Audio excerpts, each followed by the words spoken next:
Assalaamu calaykum waraxmatullaahi wabarakaatu. Ma ogtahay in haddii aad dadka u sheegtid waxa aad mustaqbalka qaban doonto in ay hoos u dhigayso xamaasadda aad shaqadaas ku qaban lahayd? Ma ogtahay in magaca hashu geela marka ay dhalin la yiraahdo abeer, hasha neef walbaaba jaqaano loo yaqaan hebed, hasha ogol neefka ay dhashay oo qura inuu jaqana waxaa la yiraahdaa toojo? Ma ogtahay in Cumar bin Khadaab ahaa khaliifkii ugu horreeyay ee sameeyay kaydka cuntada dowladda? Ma ogtahay in dhammaan unugyada jirkeennu ay leeyihiin bu oo ah xudunta dhexe ee laga maamulo unugga marka laga reebo unugyada cascas ee dhiigga kuwaas oo aan lahayn bu?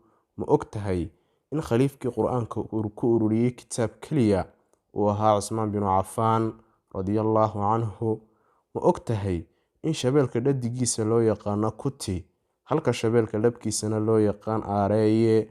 Ma ogtahay in kulaylka oogada cadceeddu uu yahay 6,000 oo digrii Celsius halka kulaylka ubucda hoose ee dhulkuna ay ka tahay 5,700 oo digrii Celsius, heerkulka qofka caafimaadka qabana uu yahay 37 digrii Celsius?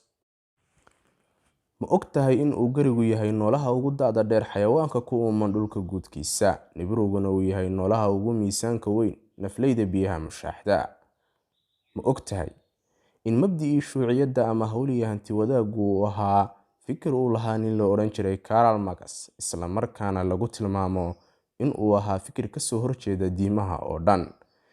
Ma ogtahay in sadka inta uu ku dhalo geelu yahay 13 bilood, sadka adhiguna yahay 5 bilood, sadka lo'duna yahay 9 bilood, sadka maroodiguna uu yahay 21 bilood iyo 24 maalmood, halka sadka bisadaha iyo eyduna uu yahay 63 cisho oo qura? Ma ogtahay in masjidka barakaysan ee xaramku uu yahay masjidkii ugu horreeyay ee laga dhiso dhulka korkiisa?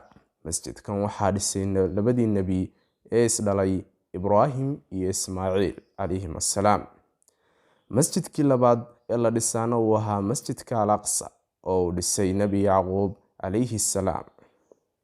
Ma ogtahay in jidhkeenna meesha ugu adagi ay tahay lakabka ugu sarreeya ee ilkaheenna ee loo yaqaan enamel, waxa uu ka adag yahay lafaha? Ma ogtahay in caalimka keliya ee muslima ee ku guuleystay jaa-isada Nobel ee cilmiga fiisigiska uu yahay Dr. Axmed Cabdisalaam oo u dhashay waddanka Bakistan? Wassalaamu calaykum